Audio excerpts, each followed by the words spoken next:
Erick Thohir juga bisa terseret kasus hukum jika sudah tahu kalau Sylvester itu narapidana dan bermasalah masih saja dijadikan komisaris BUMN. Mungkin karena titipan Jokowi tetapi dia sebagai menteri harus tegas dong. Ini bukti buat Pak Prabowo bahwa banyak kekuasaan yang masih dipermainkan oleh kroni Jokowi dan selalu saja bikin gaduh. Komisaris dibayar dengan uang rakyat, kerjanya cuma bela Jokowi.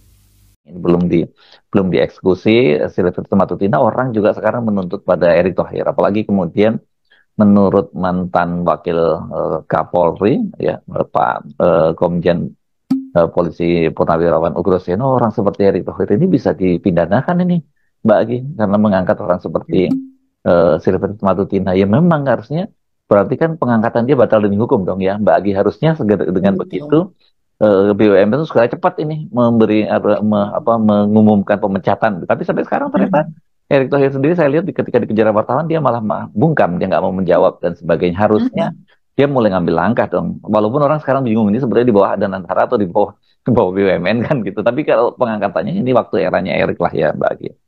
Pak Groseno juga mengatakan bahwa seharusnya BUMN tempat bekerjanya Sylvester itu juga mereka mengajukan laporan, Mas Hersu, karena dalam hal ini berarti ditipu dong ya. Kan SKCK-nya itu harus masuk kan kalau menjadi Jangan-jangan nggak pakai SKCK kalau kayak gitu. Kayaknya iya nanti Pak Erick Thohir ketika ditanya oleh wartawan nggak mau jawab sama sekali. Ya karena memang itu jelas salah betul. gitu ya. Tapi Dan kita tetap harus berasumsi bahwa dia harus menggunakan SKCK dalam hal ini. dan kalau gitu Walaupun harusnya kita tahu. harusnya kalau benar Menteri BUMN juga segera memecat itu, segera memerintahkan. Ini kan nggak Iya. perlu cukup Rups kan ini pemilik pemegang sahamnya menyatakan ya udah ditarik karena dia memang batal demi hukum dengan status dia sebagai seorang terpidana itu kan begitu.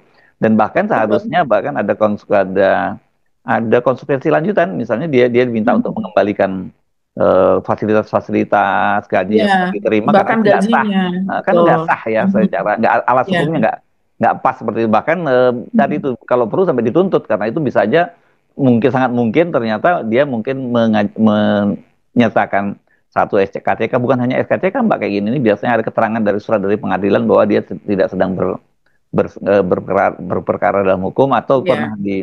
divonis karena kasus hukum gitu. Jadi Ya. ini juga bisa sebenarnya delik penipuan juga kalau memang itu yang terjadi. Kecuali kalau Betul. ternyata dia sebenarnya menjadi komisaris ya nggak perlu syarat apa-apa, pokoknya tunjuk aja di komisaris karena udah perintah dari Solo seperti itu gitu loh ya. Cuman statusnya terpidana, apakah akan dipertimbangkan untuk satu komisaris independen ya Pak? Pak Erick? Iya, betul Mas Hersu. Prihatin banget kita melihat situasi saat ini ya. Seharusnya kalau dari kacamata kita ya, melihat situasi ini seharusnya Erick Thohir dia adalah pembantu resmi dari Pak Prabowo, Presiden, bukan pembantunya Jokowi lagi. Harusnya dia menyelamatkan wajah Pak Prabowo. Bagaimana Pak Prabowo ini, kalau yang kita tahu ya jalurnya di masanya Jokowi dulu, ini kan lewat Erick Thohir begitu ya, dan kemudian juga lewat Pratikno. Mereka ini para relawan dari Jokowi yang kemudian masuk menjadi komisaris itu jalurnya adalah ke situ. Kok kita tahu ya, kita tahu bisik-bisik lah begitu, itu kemana sih, kita juga penasaran. Orang-orang yang nggak kompeten kok bisa masuk lewat mana? Oh ini lewat ini, lewat ini. Karena memang mereka ini yang paling tahu siapa-siapa saja yang berperan pada saat Pilpres Jokowi pada tahun 2014-2019. Nah, Sylvester Matutina yang paling di depan, kemudian ada Projo, wakil ketua umumnya ya kalau Projo itu ya yang siapa namanya Freddy Damanik, terus Freddy Damanik. terus ada beberapa orang lagi, ya orangnya itu aja sebenarnya sekarang. Jadi kalau kemudian Sylvester ini sampai kemudian masuk penjara, ya, dan ya Pak Prabowo, Pak Jokowi akan kehilangan satu orang yang berani pasang badan soal itu. Dan stasiun televisi juga kelihatannya kehilangan sih karena sudah sepekan ini juga dia nggak pernah muncul-muncul karena biasanya ada satu stasiun televisi yang terus-menerus menampilkan Sylvester Matutina juga. Kalau kita melihat situasi saat ini, seharusnya penyelamatan itu dilakukan oleh orang-orang Pak Prabowo. Dalam hal ini Pak Prabowo mungkin tidak tahu secara detail Mas Iksu. Orang ini siapa, apa, bagaimana. Dia setuju ya kalau seandainya dia percaya kepada Dasko sudah setuju ya oke. Erick Thohir sudah setuju ya oke, kan demikian. Tapi dalam hal ini yang paling mengetahui dibandingkan Dasko pun seharusnya lebih mengetahui adalah Erick Thohir. Karena dia Apalagi ini eksekusi dari Matutina ini, Sylvester ini sudah dari sejak 2019 dan kemudian juga sudah pastilah Erick Thohir ini adalah tangan kanan dari Jokowi, kepercayaan Jokowi, dan kita juga mendengar ketika Pak Prabowo akan setelah terpilih nanti kita mendengar ada beberapa nama yang dititipkan begitu ya, yang diminta untuk tetap berada di pemerintahan, antara lain salah satu nama yang terdengar adalah Erick Thohir. Jadi sekarang upaya penyelamatan ini, penyelamatan nama dari Pak Prabowo dari kelakuan Sylvester Matutina dan juga kelompoknya yang tentu saja saat ini kan yang melindungi dia yang sangat jelas itu adalah kejaksaan yang tidak berani mengeksekusi, dan juga mantan penguasa yang terdahulu yang melindungi dia, yang sudah jelas ini adalah Pak Jokowi. Bagaimana oleh termulnya bahwa bisa saja ini Sylvester tidak menjalani pemidanaan karena masa berlaku namanya daluarsa pemidanaan. Daluarsa pemidanaan berdasarkan KUHP ya. Karena saudara Sylvester ini dituntut dengan pasal 311, ancaman pidananya 4 tahun. Daluarsa pemidanaan itu dihitung berdasarkan daluarsa penuntutan ditambah sepertiga. Apa daluarsa penuntutannya? Terhadap ancaman pidana lebih dari 3 tahun, daluarsa penuntutannya 6 tahun. 12 tahun.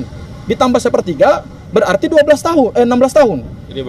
Jadi ini belum daluarsa pemidanaan. Kalau mau daluarsa pemidanaan, berarti saudara Sylvester baru bisa bebas secara pidana itu pada tahun 2035. Ketika itu kemudian yang menjadi Menteri BUMN-nya Erick Thohir dan kemudian Menteri Sekretaris Negara yang sangat dekat yang menjadi operator tangan kanan dari Jokowi adalah Pratikno.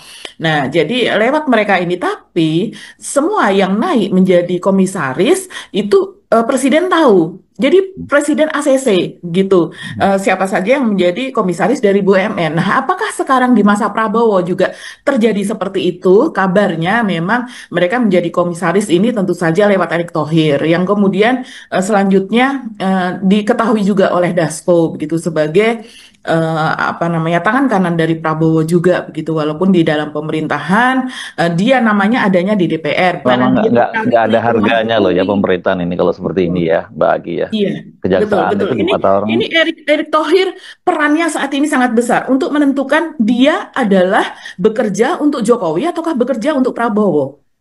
Ya.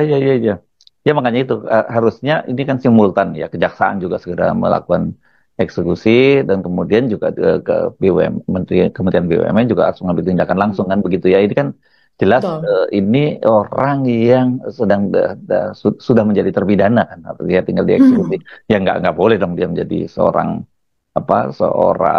komisaris perusahaan. Kan kacau nih negara kalau dibiarkan seperti ini gitu.